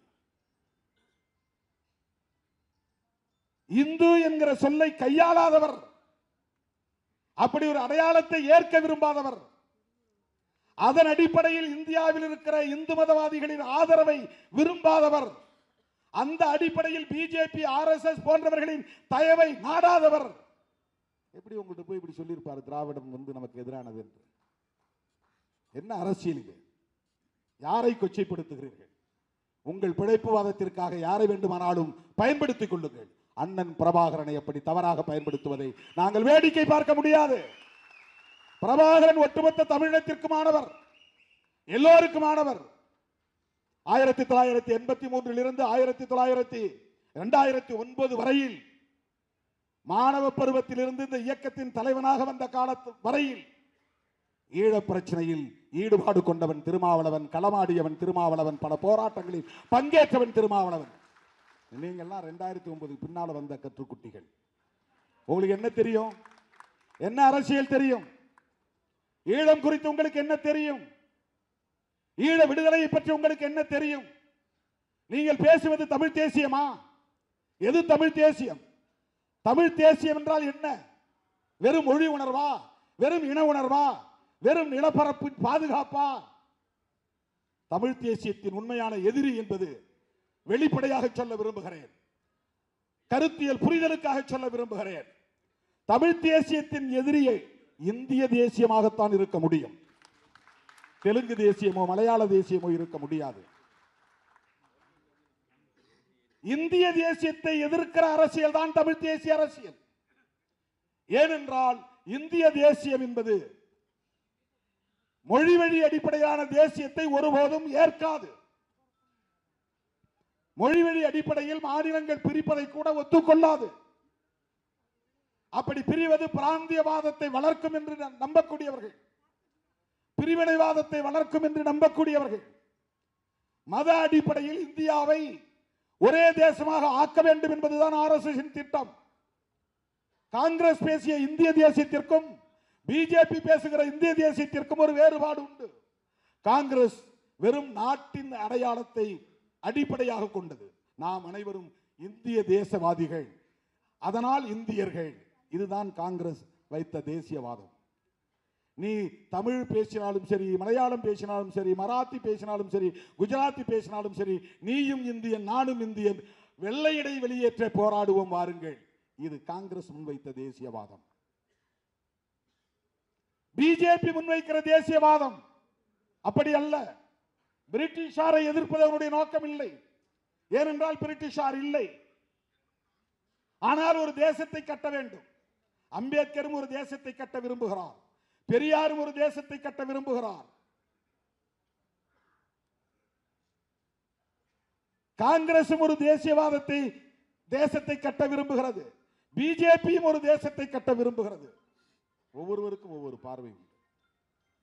அம்பேத்கர் எப்படிப்பட்ட தேசத்தை கட்ட விரும்பினார் என்றால், அவர் விரும்பியது பௌத்த இந்தியாவை கட்டமைக்க வேண்டும் என்பது. பௌத்தம் என்பது மதத்தின் அடிப்படையில் அல்ல. அம்பேத்கர் சொல்லுவது பௌத்த இந்தியா என்றால் சமத்துவ இந்தியா என்பதுதான் அம்பேத்கரின் தேசியவாதம். அவருடைய தேசியவாதம் சமத்துவ தேசியவாதம். இந்தியாவில் பிறப்பின் அடிப்படையில் உயர்வு தாழ்வு இருக்கக்கூடாது. இந்தியாவுக்கு மதம் இருக்கக்கூடாது. இந்த அரசு ஒரு மதசார்பற்ற அரசு. ஆகவே மதச்சார்பின்மை என்பதை முதன்மை கோட்பாடாக உயர்த்தி பிடித்தவர் புரட்சியாளர் அம்பேத்கர் அவர்கள். இது எவ்வளவு பெரிய துணிச்சல்! உலகத்தில் எல்லா நாடுகளுக்கும் ஸ்டேட் ரிலிஜன் உண்டு. அம்பேத்கர் அந்த இடத்தில் இருந்ததால் இந்தியாவுக்கு ஸ்டேட் ரிலிஜன் இல்லை என்கிற முடிவை எடுத்தார். காங்கிரஸோடு எங்களுக்கு முரண்பாடு உண்டு. ஈழத்தமிழர் விவகாரத்தில் காங்கிரஸை நாங்கள் கடுமையாக எதிர்த்திருக்கிறோம். திமுக கூட்டணியில் இருந்து விடுதலை சிறுத்தைகளை வெளியேற்றுங்கள் என்று 2009 தேர்தலின் போது வேலூர் ஞானசேகரன் போன்றவர்கள் சட்டப்பேரவையிலேயே என்னை பெயரை சொல்லி எதிர்த்து பேசியது இன்றைக்கும் அவை குறிப்பில் இருக்கிறது. போகிற இடங்களில் எல்லாம் பேச்சாளர்கள், பத்திரிகையாளர்கள் மத்தியிலே திருமாவளவனை வெளியேற்ற வேண்டும், அவன் புலிகளின் ஆதரவாளன் என்று பேசினார்கள். கருத்துரிமை மாநாடு புல்லாரத்தி அவனியூலை நடத்திய போது அந்த மாநாட்டுக்கு தடை விதிக்க வேண்டும் என்று பேசிய இயக்கம் காங்கிரஸ். ஏனென்றால் நாங்கள் புலிகளின் ஆதரவாளர்கள் என்பதால் மட்டுமே. அப்படி காங்கிரஸோடு எங்களுக்கு பல முரண்பாடுகள் உண்டு. காந்தியோடு முரண்பாடுகள் உண்டு. ஆனாலும் இன்றைக்கு காங்கிரஸோடும் காந்தியோடும் நாங்கள் ஒரு உறவை பேணுகிறோம் என்று சொன்னால் அதற்கு காரணம் அம்பேத்கர் முன்மொழிந்த மத சார்பின்மைக்கு காந்தியடிகளும் பண்டித ஜவஹர்லால் நேரு அவர்களும் இந்திரா காந்தி அம்மையார் அவர்களும் அவருடைய வாரிசு ராஜீவ் காந்தி அவர்களும் ஒரே நிலைப்பாட்டில் உறுதிப்பாட்டோடு இருந்தார்கள் என்பதுதான். இந்தியாவுக்கு நோ ஸ்டேட் ரிலீஜன், இந்தியாவுக்கு ஒரு அரச மதம் வேண்டாம், இந்திய அரசுக்கு ஒரு மதசார்பு அடையாளம் தேவையில்லை, இது மதசார்பற்ற அரசு. இந்த கருத்திலே அம்பேத்கர் அவர்களுக்கு ஒத்துழைத்தது நேருவும் காந்தியும். காந்தியடிகள் ஒரு மதவாதி தான், சனாதனவாதி தான். தன்னைத்தானே அப்படித்தான் அவர் அடையாளப்படுத்திக் கொண்டார். சனாதன தர்மத்தின் மீது எனக்கு நம்பிக்கை உண்டு என்று சொன்னார். பிறப்பின் அடிப்படையில் இந்த தீண்டாமை கூடாதே தவிர பாகுபாட்டை நாம் தவிர்க்க முடியாது, இது கர்மத்தின் வினைப்பயன் என்று சொன்னவர் காந்தியடிகள். அப்படிப்பட்டவர் விடுதலை பெற்ற இந்தியாவுக்கு மதம் வேண்டாம், இந்த அரசு ஒரு மதசார்பற்ற அரசு என்கிற அம்பேத்கரின் நிலைப்பாட்டுக்கு உடன்பட்டவர் காந்தி. அதனால் தான் நாத்துராம் கோட்சேவை வைத்து அந்த பார்ப்பனரை வைத்து சுட்டுக் கொன்றார்கள். காந்தியடிகளை சுட்டுக் கொன்றது ஒரு பார்ப்பனர். RSS, இந்து மகா சபை, ரெண்டும் ஒன்றுதான். வெவ்வேறு இயக்கமா இருந்தாலும் ரெண்டும் ஒன்றுதான். மதச்சார்பில்லை. அம்பேத்கர் விரும்பிய தேசியவாதம் சமத்துவ தேசியவாதம். தந்தை பெரியார் விரும்பிய தேசியவாதம். இந்தியாங்கிற ஒரே நாடு இருந்தாலும், அல்லது திராவிட நாடாக இருந்தாலும், அல்லது தமிழ்நாடாக இருந்தாலும், அவருடைய ஒரே கண்டிஷன் ஜாதி ஒழியணும். ஜாதி ஒழிந்த திராவிட நாடு. ஏன்னா அவன் வடநாட்டுக்காரனோட நம்ம சேர்ந்திருந்தா அவனுடைய புராண குப்பைகள்லாம் இங்க வந்து சேருது. அவன் ஆக்கிரமிப்பு பண்றான். அவன்கிட்ட நாம விடுபடுவோம், உடைச்சிட்டு வெளியே வருவோம். நாம தக்ஷண இந்தியா, தட்சிண இந்தியா, தென்னிந்தியா, தட்சிணம் என்றால் தெற்குன்னு அர்த்தம். தட்சிண இந்தியா, தட்சிண பாரத். பாரத்ங்கிற சொல்ல அம்பேத்கருக்கு உடன்பாடே கிடையாது. பாரதம் அவர் சொல்ல விரும்பல. இவங்கெல்லாம் கட்டாயப்படுத்தி இந்தியா அல்லது பாரத் அப்படின்னு எழுத வச்சாங்க. பாரதம் என்கிற சொல்லு மகாபாரதத்தை அடையாளப்படுத்துவது, அல்லது பரதன் ஆண்ட தேசம் இது என்கிற கதையை, புராணத்தை, புனைவை ஒத்துக்கொள்வது என்று கருதி இந்த பெயரை அவர் விரும்பவில்லை. இந்தியா என்பது ஆங்கில பெயர், அதனால் அது கூடாது என்றார்கள் அப்போதே. இன்னைக்கு இருக்கிற RSS இல்லை, அப்ப யாரும் இல்லை. அப்பவே இந்த மாதிரி இயக்கம் கிடையாது, பிஜேபி கிடையாது. அப்ப இருந்த அதிதீவிர இந்துத்துவ சக்திகள், சனாதன சக்திகள் இந்துஸ்தான் என்று இந்த நாட்டுக்கு பெயர் சூட்ட வேண்டும் என்ற கோரிக்கையை எழுப்பி அவர்கள் வாதித்துக் கொண்டிருந்த நேரத்தில் தான் முதல்ல முஸ்லிம்கள் கேட்கல தனிநாடு. இந்தியாவுக்கு இந்துஸ்தான் பெயர் வைக்க சொல்லி இந்துத்துவ சக்திகள் போராடிய பிறகுதான் முஸ்லிம்களுக்கு அந்த எண்ணம் வருது. சரி, எங்களுக்கு பாகிஸ்தான் கொடுங்கன்னு கேட்டாங்க. அதுவரையிலும் அவங்க முதல்ல இந்த நாட்டை பிரிக்கணும் முயற்சி பண்ணல. இந்த நாட்டை இந்துக்களின் தேசம்னு மாத்துறதுக்கு முயற்சி செய்த போது, அப்படின்னா எங்களுக்கு தனியா கொடுத்துங்க, நாங்க போயிடுறோம் அப்படிங்கிற சிந்தனை ஜின்னாவுக்கு உதித்தது இவர்களால் தான். ஆக அம்பேத்கர் பேசிய தேசியவாதம் சமத்துவ தேசியவாதம், பெரியார் பேசிய தேசியவாதம். ஒரு கட்டத்தில் தமிழ்நாடு தமிழருக்கேங்கிறார், இன்னொரு கட்டத்தில் திராவிட நாடு கோரிக்கை வைக்கிறார், இன்னொரு கட்டத்தில் இந்தியாவில் பார்ப்பனர்கள் தவிர அத்தனை பேரும் திராவிடர் தாயா, சாதி ஒழிப்பை ஏத்துக்கிறவன் எல்லாம் ஒன்னா சேரும் வாங்க அப்படின்னு சொன்னார்.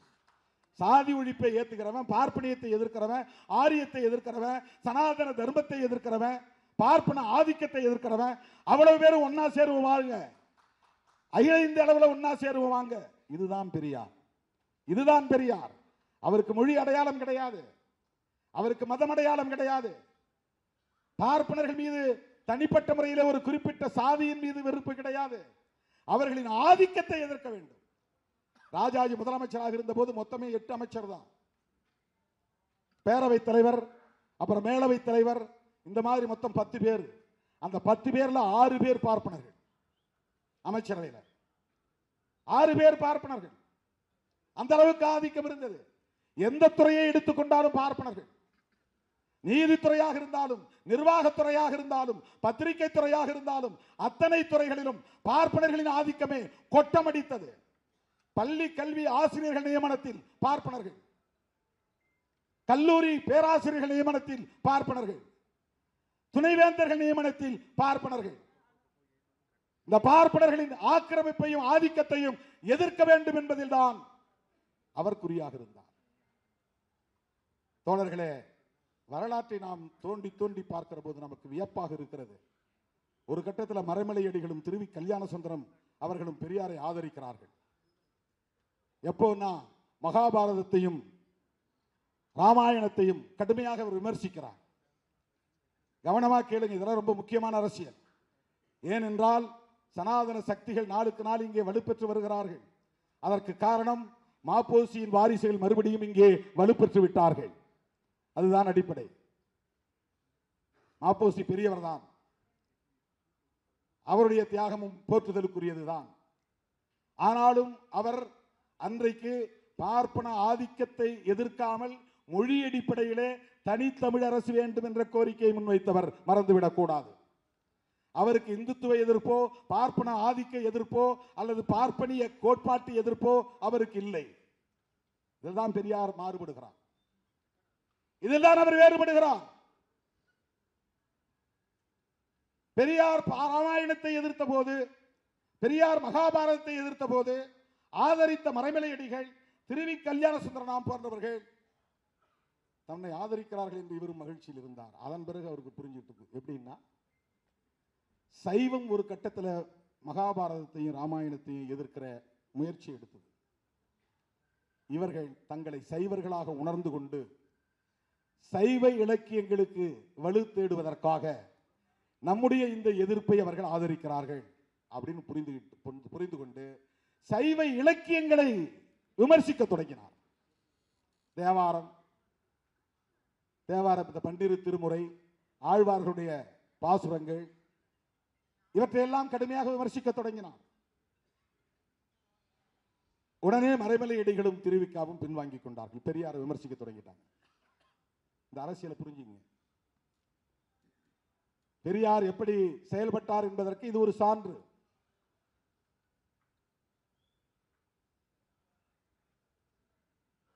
மறைமலையடிகள், திருவி கல்யாண சுந்தரம் போன்றவர்கள் எல்லாம் அவர் வாழ்ந்த காலத்திலேயே இவர்தான் எங்கள் தலைவர், தமிழர் தலைவர் என்று பிரகடனப்படுத்தியவர்கள்.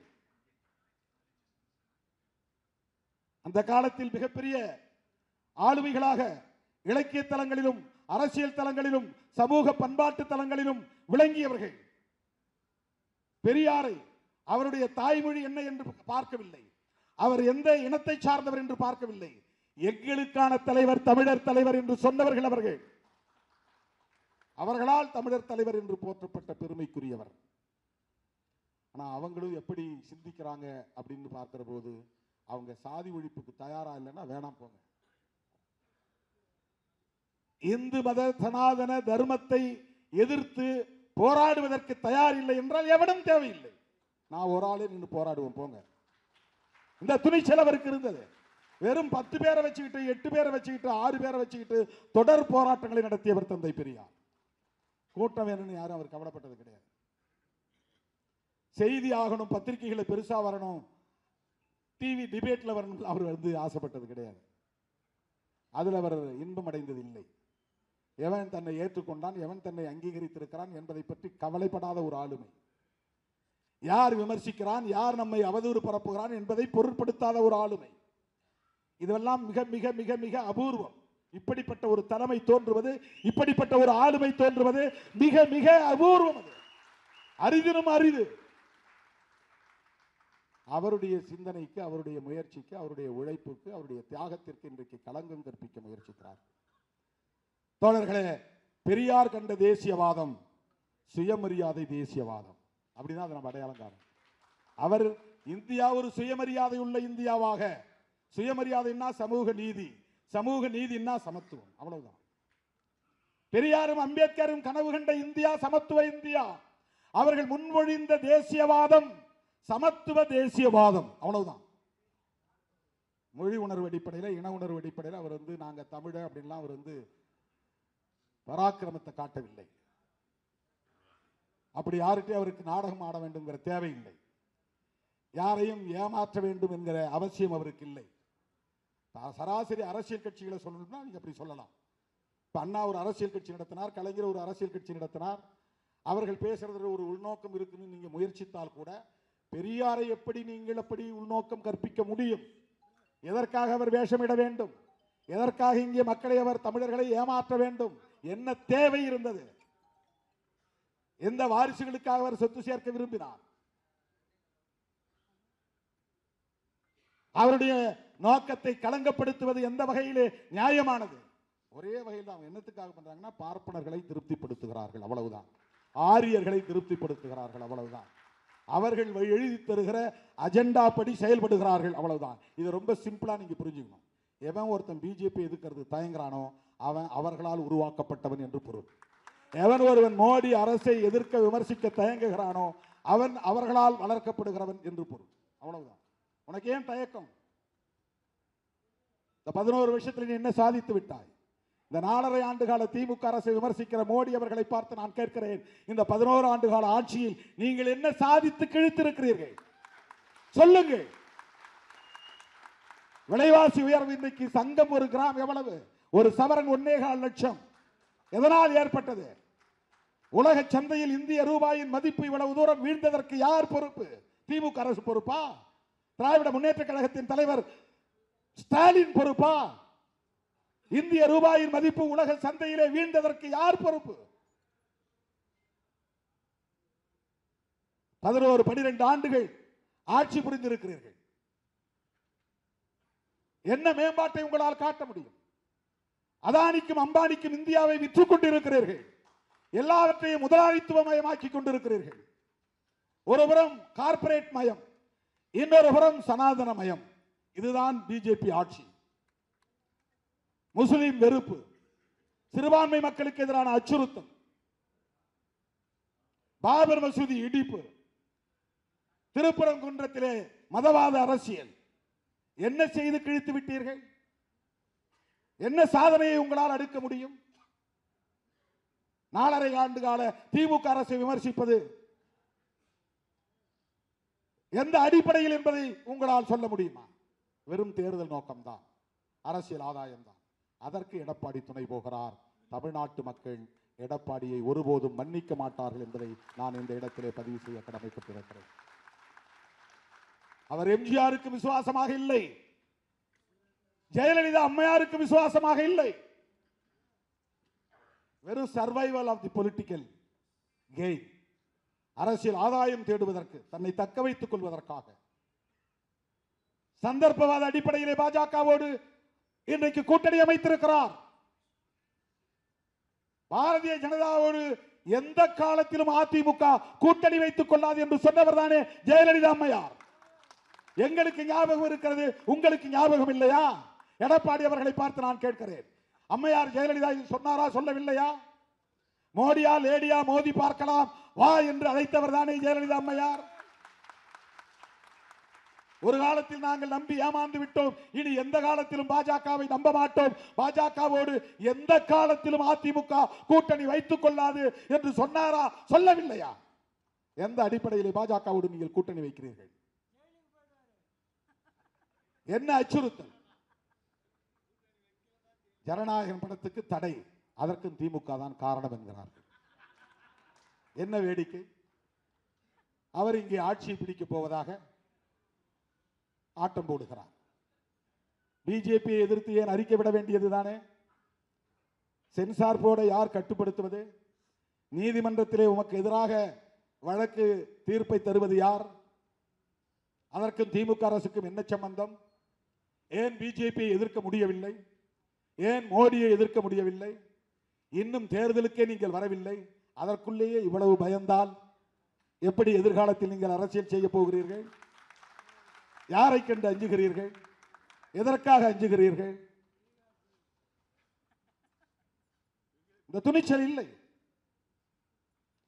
இந்தியாவிலேயே இன்றைக்கு 2 மாநிலம் தான், தமிழ்நாடும் கேரளாவும் தான் மோடி எதிர்ப்பில், பாஜக எதிர்ப்பில், RSS எதிர்ப்பில் இன்றைக்கும் உடும்பு பிடியாக இருக்கிற மாநிலங்கள்.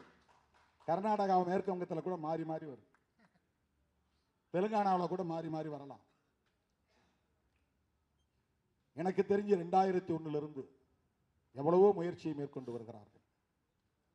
நீங்க பிஜேபியோட கூட்டணி வைக்கலையா? அப்பெல்லாம் பிஜேபி யாருக்குமே தெரியாது தமிழ்நாட்டில். திமுக கூட்டணியில் பிஜேபி இருந்துதான் கூட பல பேருக்கு தெரியாது. அப்படி ஒரு கட்சி. அவங்க ஓட்டு போட்டு நான் எம்எல்ஏ ஆனா, அன்னைக்கு திமுக காரங்களே எனக்கு ஓட்டு போடல. நான் மங்களூர் தொகுதியில் ஜெயிக்கும் போது நான் போய் கலைஞர்கிட்டே சொன்னேன். அன்னைக்கு போய் கலைஞர்கிட்டே நான் சொன்னேன், உண்மையை சொல்றேன், கலைஞர்கிட்டே போய் சொன்னேன், எனக்கு தெரிஞ்சு உங்க கட்சிக்காரங்க உதயசூரியன் சின்னம் எழுதாதது இந்த தேர்தலாக தான் இருக்கும்னு நினைக்கிறேன். மங்களூர் தொகுதியில் ஒரு இடத்து கூட என் பேரையும் எழுதுற, உதயசூரியன் சின்னத்தையும் வரையில. கடைசி 5 நாளில் நான் மதுரையிலிருந்து ஒரு 50 பேரை இறக்கி நானே சூரியனை எல்லா வீட்லையும் வரைஞ்சி போட்டேன். வெறும் 2000 ஓட்டில் ஜெயித்தேன். அந்த பதவி எனக்கு வேணான்னு 2.5 வருஷத்தில் தூக்கி எறிஞ்சிட்டு வெளியே வந்தேன். அதில் என் மேலே கலைஞருக்கு கடுமையான வருத்தம். பல வருஷம் கழிச்சு ரவிக்குமார் அப்போ செல்வம் தான், செல்வ பெருந்தகை, அவர்கிட்ட நான் போய் சொல்லியிருக்கிறேன், அப்போ உங்கள் தலைவர் செஞ்சது சரியில்லை, என்கிட்ட ஒரு வார்த்தை கூட சொல்லலை, ரிசைன் பண்ணிட்டு போயிட்டாரு, எனக்கு அது பெரிய வலி வருத்தம் அப்படின்னு சொல்லியிருக்கிறார். திமுகவே எனக்கு ஓட்டு போடும் போது பிஜேபிக்கு மங்களூர் தொகுதியில் ஒரு ஆள் கூட கிடையாது. அங்க அந்த இப்படி ஒரு கட்சி இருக்கிறதே 2001 யாருக்கும் தெரியாது. ஆனா அப்பவே நான் சொன்னேன், என்ன சொன்னேன்னா, திமுக கூட்டணியில் சேருவீங்களான்னு பத்திரிகையாளர்கள் கேட்டப்ப நான் சொன்னேன், அந்த கூட்டணியில் அப்ப நான் சொன்னேன் 2001 நாங்கள் 99 தான் தேர்தல் அரசியலுக்கு வரோம். 2001 சொன்னது திருமாவளவன். இன்னைக்கு நான் சொல்றேன், அந்த கூட்டணியில் பிஜேபி இருக்கு, அதனால எனக்கு அந்த கூட்டணியில் சேர விருப்பம் இல்லைன்னு சொன்னேன். கலைஞர் கேட்டிருக்காங்க, கலைஞர் பத்திரிகையாளர்கிட்ட சொல்றாரு, திருமாவளவன் எங்களோட தானே கூட்டணி வச்சுக்க போறாரு, பிஜேபியோட வச்சுக்க போறாரு, அவங்க ஒரு கட்சி, அவங்க எங்கேயோ ஒரு மூலையில் உட்கார போறாங்க, திருமாவளவன் எங்களோட வரலாம், தாராளமாக வரட்டும், அவர் வந்தால் நாங்கள் வரவேற்க தயாராக இருக்கிறோம் அப்படின்னு சொன்னார். அன்னைக்கே திருமாவளவன் சொன்ன வார்த்தை, பிஜேபி இருக்கிற அணியில் திருமாவளவன் இருக்க மாட்டான் என்று சொன்னார். அன்னைக்கு எங்களுக்கு அரசியல் புதுசு. அதன் பிறகு ஒரு உறுதியான முடிவை நாங்கள் எடுக்கிறோம்.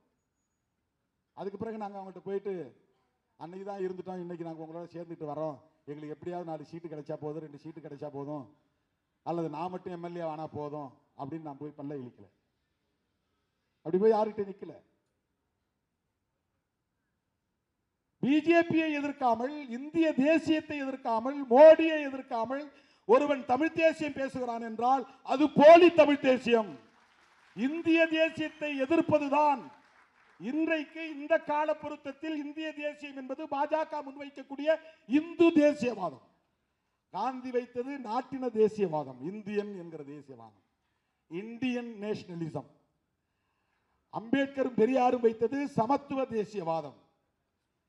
பிஜேபி வைப்பது இந்துத்துவா நேஷனலிசம். இந்துயிசம் வேற, இந்துத்துவா வேற. அதுல நீங்க ஒரு தெளிவுக்கு வரணும். இந்துயிசம்ங்கிறது சாதாரண ஒரு இந்துவின் நம்பிக்கையை பொறுத்தது, நம்பிக்கையோடு தொடர்புடையது. இப்போ எங்க அம்மா ஒரு இந்து கடவுள் மீது நம்பிக்கை வைக்குது, எல்லா கோயிலுக்கும் போகுது, எப்படியாவது என் பிள்ளைக்கு நல்ல புத்தி கொடு, அவன் சீக்கிரம் ஒரு கல்யாணம் பண்ணட்டும் அப்படின்னு 21 முறை சமயபுரம் கோயிலுக்கு ஆத்தாளுக்கு போய் சாமி கும்பிட்டுச்சு. அதுக்கு ஒரு நம்பிக்கை அது. அப்புறம் யாரோ சொன்னாங்கன்னு காளஹஸ்திக்கு போச்சு, அந்த கோயிலுக்கு போயிட்டு வந்தா கல்யாணம் நடந்துருன்னு. அப்புறம் திருக்கடையூருக்கு போனா கல்யாணம் நடக்கும்னு யாரோ சொன்னாங்க, அங்க போறாங்க. அப்புறம் சூரியனார் கோயிலில் போங்க, அங்க கட்டாயமா திருமணம் நடக்கும் உங்க பிள்ளைக்கு போனா. இது இந்துயிசம், அந்த நம்பிக்கை, அது ஹிந்துயிசம். இந்துக்களின் நம்பிக்கையோடு தொடர்புடையது இந்துயிசம். பிஜேபி பேசுவது இந்துயிசம் அல்ல, இந்துத்துவா. இந்து மக்களின் உணர்வுகளை அரசியல் ஆதாயத்திற்கு பயன்படுத்திக் கொள்ளுகிற அரசியல் நடவடிக்கை இந்துத்துவா. இந்துத்துவா என்றால் முஸ்லீம் வெறுப்பு, இந்துத்துவா என்றால் மசூதி இடிப்பு, இந்துத்துவா என்றால் கிறிஸ்தவ வெறுப்பு, இந்துத்துவா என்றால் இந்தியாவுக்கு புதிய அரசை, மதசார்புள்ள அரசை உருவாக்குவது. இந்துத்துவா என்றால் இந்தியாவின் பெயரை இந்துஸ்தான் அல்லது இந்து ராஷ்டிரா என்று மாற்றுவது. இந்துத்துவா என்றால் அம்பேத்கர் எழுதிய அரசியலமைப்பு சட்டத்தை தூக்கி எறிந்துவிட்டு புதிய மனுஸ்மிருதியை புதிய அரசியல் சட்டமாக ஆக்குவது. இந்துத்துவா என்றால் கோல்வாக்கரின் கனவை நனவாக்குவது. இந்துத்துவா என்றால் ஹெட்காவரின் அரசியலை மக்களிடத்தில் பரப்புவது. இந்துத்துவா என்றால் காந்தியை கொன்ற நாத்துராம் கோட்சேவை தேசபக்தன் என்று கொண்டாடுவது. இதுதான் இந்துத்துவா. நாங்கள் எதிர்ப்பது இந்துத்துவாவை. சாதாரண இந்து மக்களின் நம்பிக்கையை நாங்கள் விமர்சிக்கவில்லை. பெரியார் மாதிரி எங்களால் அவ்வளவு துணிச்சலா பேச முடியாது. அவருக்கு எந்த எதிர்பார்ப்பும் இல்லை. எங்களுக்கு அரசியல் ரீதியாக மக்களை அமைப்பாக்க வேண்டிய தேவை இருப்பதாக நாங்கள் களமாடுகிறோம். அவருக்கு அரசியல் ரீதியான தேவை இல்லை. நாம் போடுற விதை விருட்சமாக வளரும் என்ற நம்பிக்கை அவருக்கு இருந்தது. அவர் இந்த அரசியலை பேசும்போது இப்படியெல்லாம் இயக்கங்கள் உருவாகும் என்று அவர் ஒருபோதும் கற்பனை செய்திருக்க வாய்ப்பில்லை. அண்ணா உருவாவார், திராவிட முன்னேற்ற கழகம் உருவாகும், அதை ஒட்டி அதிமுக என்று இயக்கம் பல்கி பெருகும், அதே வரிசையில் திருமாவளவன் போன்றவர்கள் வருவார்கள் என்றெல்லாம் பெரியார் எண்ணி பார்த்திருக்க வாய்ப்பில்லை. அவர் போட்ட கருத்தியல் விதை இன்றைக்கு இவ்வளவு பெரிய அரசியலாக இன்றைக்கு உருவெடுத்திருக்கிறது, பல்கி பெருகி இருக்கிறது. ஆகவே தேசியவாதம் என்பதில் பல அணுகுமுறை இருக்கிறது, பல பார்வை இருக்கிறது. இவர்கள் பேசுகிற மொழி வழி தேசியம் இது. பிஜேபி பேசுவது மதவழி தேசியம், காந்தி பேசியது நாட்டின வழி தேசியம், அம்பேத்கரும் பெரியாரும் பேசியது கோட்பாட்டு வழி தேசியம். கோட்பாட்டு வழி தேசியம். தேசியவாதத்தில் இத்தனை வகை இருக்கு. தேசியவாதமே கூடாது என்று சொன்னவர் பெரியார். எனக்கு தேசம், அப்புறம் தேசியம், தேசியவாதம் இதெல்லாம் எனக்கு உடன்பாடு இல்லைங்கிறார். எவ்வளவு பெரிய அரசியல் ஞானி தந்தை பெரியார். நினைத்து பார்க்கிற போது நமக்கு வியப்பாக இருக்கிறது. இப்ப பிரபாகரன் பேசியது என்ன? வெறும் மொழி அடிப்படையிலான தேசியவாதம் இல்லை. அவர் தனிநாடு என்கிற முதன்மையான கோரிக்கையை வைத்து முன்மொழிந்த ஒரு தேசியவாதம். நீ பேசுற தமிழ் தேசியவாதத்தில் தனி தமிழ்நாடு உண்டா? தனி தமிழ்நாடுங்கிற வார்த்தையை நீ பேசலன்னா நீ பேசுறது 100 விழுக்காடு போலி தமிழ் தேசியம். தமிழரசன் பேசியது தமிழ் தேசியம். ஏனென்றால் தமிழரசன் தனி தமிழ்நாடு கோரிக்கையை வைத்தார். உன்னோட எவனோட என்னால சேர முடியாது. நீ வச்சிருக்கிற கான்ஸ்டிடியூஷன் வேண்டாம், உன்னுடைய பார்லிமெண்டரி டெமோக்ரஸி எனக்கு வேண்டாம், இந்தியா என்கிற தேசத்தோடு நான் சேர மாட்டேன். வடக்கே இருக்கிற உனக்கு எனக்கு எந்த சம்பந்தமும் இல்லை. உன் அரசியல் வேறு, என் அரசியல் வேறு, உன் பாரம்பரியம் வேறு, என் பாரம்பரியம் வேறு, என்னுடைய வரலாறு வேறு, உன் வரலாறு வேறு, எனக்கு இருக்கிற பின்னணி வேறு, உனக்கு இருக்கிற பின்னணி வேறு, உன்னோடு என்னால் சேர்ந்து வாழ முடியாது. எனவே எங்கள் நாட்டை தனி நாடாக நாங்கள் பிரித்தெடுப்போம். அதுதான் தமிழரசன் முன்மொழிந்த தமிழ் தேசியம். அண்ணன் பிரபாகரன் பேசிய தமிழ் தேசியம் என்பதும் தனி ஈழம் என்பதுதான். சிங்களவனுக்கு எங்களுக்கு ஒருபோதும் ஒத்து போகாது. உன் வரலாறு வேறு, என் வரலாறு வேறு, உன்னுடைய பாரம்பரியம் வேறு, என்னுடைய பாரம்பரியம் வேறு. ஒட்டுமொத்த இலங்கையை கட்டி ஆண்ட தமிழ் இனம் எங்கள் இனம். இன்றைக்கு நாங்கள் வடக்கு கிழக்கு பகுதிகளில் சுருங்கி கிடக்கிறோம். எங்களை நீ ஆளம் கூடாது. பிரிட்டிஷார் உன் கையில் அதிகாரத்தை கொடுத்து விட்டு போய்விட்டான். நாங்கள் தனியே ஆண்ட இனம், நீங்கள் தனியே ஆண்ட இனம். உன் கீழே நான் ஏன் அடிமையாக உழல வேண்டும்? எனவே எங்களுக்கு தனி நாடு தேவை. அதிலே மொழி, இனம் என்பதையெல்லாம் தாண்டி கலாச்சாரம், எங்களுக்கான சாதியற்ற சனாதன தர்மமற்ற ஒரு பண்பாடு உண்டு என்கிற அடிப்படையிலான கோரிக்கை. அதுதான் தமிழீழ தேசியவாதம். வெறும் தமிழன் என்கிற அடிப்படையில் அவர் விழுந்திடவில்லை. நீ பேசுகிற தமிழ் தேசியம் எப்படிப்பட்டது? நாங்க தமிழ் தேசியம் பேசுறோம், தமிழ்நாட்டில் நாங்க தமிழ் தேசியம் பேசுறோம். எங்களுக்கு தனி தமிழ்நாடு உருவானால் மகிழ்ச்சி. ஆனால் நாங்கள் இந்த கோரிக்கையை முன்வைக்கவில்லை. எங்களை பொறுத்தவரையில் இந்திய அளவில் சாதியை ஒழிக்க வேண்டுமானால் இந்திய அளவில் ஒரு ஐக்கியம் தேவை. ராம்தாஸ் அத்வாலே என்ன மொழி, அது எங்களுக்கு தேவையில்லை. மாயாவதி என்ன மொழி, என்ன உணவு, என்ன உடை, என்ன கலாச்சாரம், அது எங்களுக்கு பிரச்சனை இல்லை. ஆனால் மாயாவதி அம்மையாரோடும் ராம்தாஸ் அத்வாலேயோடும் இன்னும் இதர பிற்படுத்தப்பட்ட சமூக தலைவர்கள் லல்லு பிரசாத் யாதவ் போன்றவர்களோடும் நாங்கள் ஒரு ஐக்கியம் கட்ட விரும்புவது இந்த மண்ணில் சாதியை ஒழித்த, சனாதனத்தை ஒழித்த ஒரு சமத்துவத்தை கட்டமைக்க வேண்டும் என்பதாகத்தான்.